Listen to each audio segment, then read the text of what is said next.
Hi class, welcome back to American and Texas Government. In this video lecture, we're going to follow up on the previous lecture dealing with foreign policy, right? So in the last lecture, we talked about how the international system, especially in terms of military interactions, has changed dramatically since the World Wars. We went from a multipolar system in which America was not a prominent player to a bipolar system where America and capitalism competed against the Soviet Union and communism for world power, followed by the modern era, contemporary era, in which America has won the Cold War, and a liberal international system built upon trade and capitalism. Really defines the prevailing system. And it's this last part that we'll really focus in on today, and how this aspect of foreign policy or the international system has deepened since World War II. Okay, so first I wanted to make sure that we understand how this has really changed over time. So from the 1790s until about the 1930s, the first 140 years or so of America's republic, we really generated most of our revenue through tariffs as opposed to income taxes, right? So today, as we learned in the previous unit, we generate most of our revenue through corporate and individual income taxes. However, back in the day, we really did not rely on this source of revenue. Indeed, income taxes were unconstitutional until we changed the Constitution via constitutional amendment in 1913. Okay, so instead of income taxes, we relied on tariffs, which is when you place a tax on a good that is being sold or moved into America from another country, right? So if England wishes to sell a specific commodity in America, wonderful, but it's going to cost a little bit more to do so.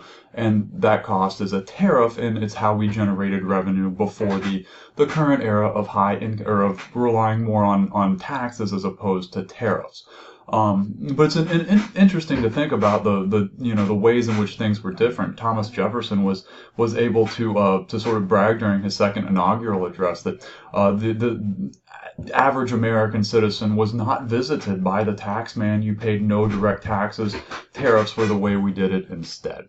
Okay, now, after World War II, we're building an international system which is designed to compete with the Russians, with the notion of communism, right? So we're going to try and deepen our trade agreements with our allies, in part to build tighter allies, and in part to win them over to the notion of capitalism and liberalism, as opposed to communism and being affiliated with the Soviet Union.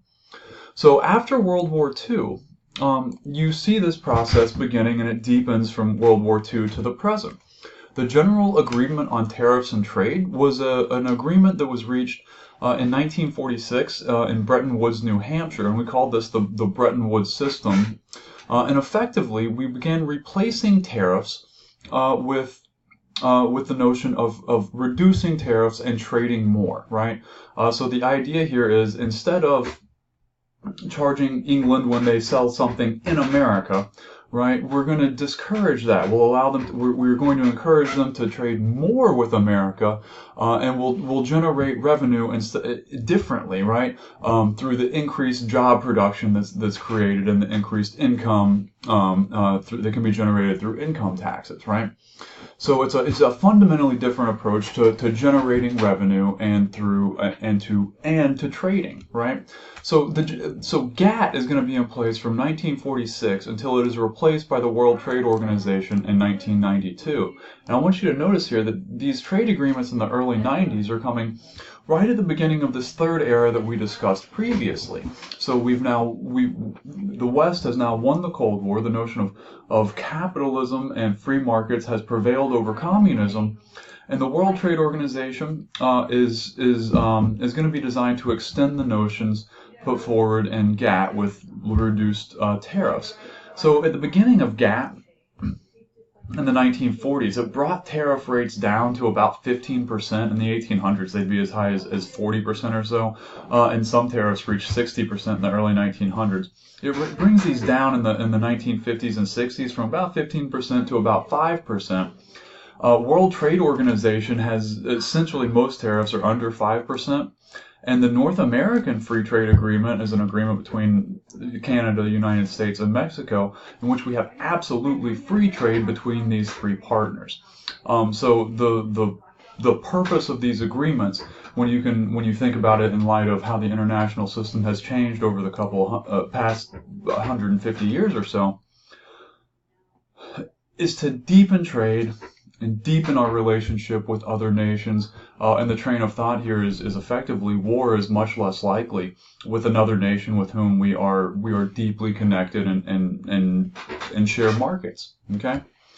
Now, of course,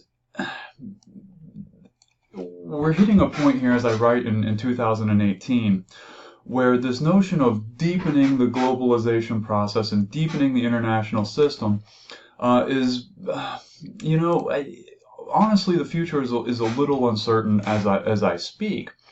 For instance, when President Trump took office, he announced the United States would not participate in the Trans-Pacific Partnership. I encourage you to do a little research on this, but essentially this was to be and is going to be a trade agreement between 11 countries in the Pacific Rim, right? So countries that have a border along the Peru, Colombia, the United States, Australia, Malaysia, Singapore, and some countries like this in Asia. So this is another area where we could deepen and extend our trade, but instead President Trump has proposed pulling out of the TPP or not joining it, so they're moving forward without the United States. Very recently, he's proposed possibly getting back into the TPP. And one of the arguments here, if you want to think about the other side, so if there's a benefit for getting into one of these agreements, sorry, quick word on the EU first.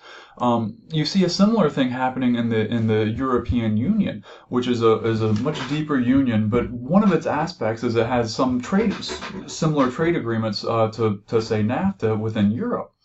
Recently, Great Britain has pulled out of the European Union. So as your textbook reading for this unit talked about the trends of isolationism in the 1800s and being aware of entangling alliances, as Washington's farewell address warns, we're at a point here where we're beginning to see some trends back in that direction. And I want to talk about why. So if the purpose of this is to increase our trade and increase our allies, the potential cost here is that the United States has been running trade deficits. So a balance of trade is when we export and import about the same amount of goods with another country.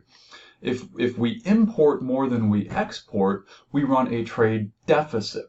When you do that, the danger or the concern is that in a competitive world, you are buying more than you are selling, right? So in a theoretical United States versus China, right? And if you think about our trade relationship, and again, take this back to the last unit, what you're really trying to do with your economy is keep everybody employed, keep the GDP growing, and so that we have a good lifestyle, right? So if when you are buying, think about what you're doing. You are consuming goods, right?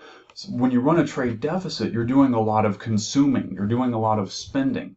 When you run a trade surplus, right, or when you sell goods, you're doing a lot of producing, right? So in a competitive situation there, United States versus China, if we run a trade deficit and they run a trade surplus, they're growing their economy much more than the United States is growing ours.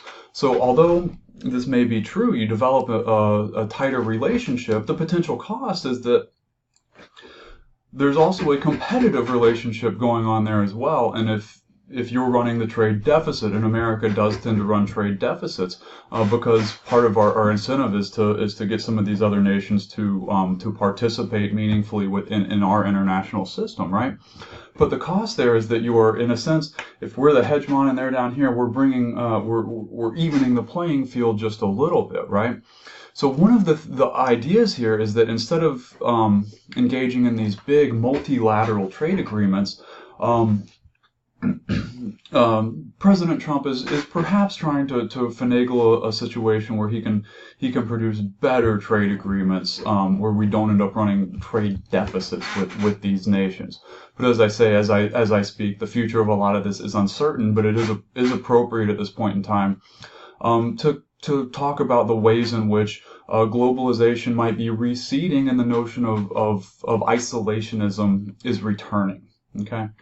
One of the domestic sort of, so a benefit here for the United States when it comes to globalization is that as the leader, on the forefront with the leading education system, is that we tend to run a service-oriented economy now. We have intelligent citizens, and we train them in our excellent universities to be doctors and lawyers and accountants. And in a globalized economy, our accountants work for an accounting firm who will go do accounting overseas for corporations over there who are, by the way, taking over the manufacturing jobs. Okay, so if you think of the globalized economy as a sort of a whole, right? You need your doctors and lawyers, but you also need your manufacturing jobs. So if a benefit here is that America has higher paying, high wage, good benefit jobs, one of the costs is perhaps that we have also shipped many of our manufacturing jobs overseas, and some folks are really good at working with their hands. The purpose of life I've always understood is to be happy, not necessarily just to have the highest paying job that you can get, right? So if you are happy working with your hands, and there are less opportunities to do so in the United States today.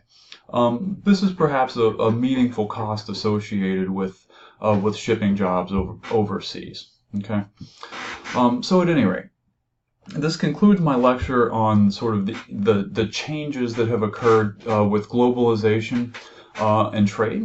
And again, I think we're at a really sort of interesting crossroads presently. I encourage you to do a little more research on this area. It's I think an important and timely topic.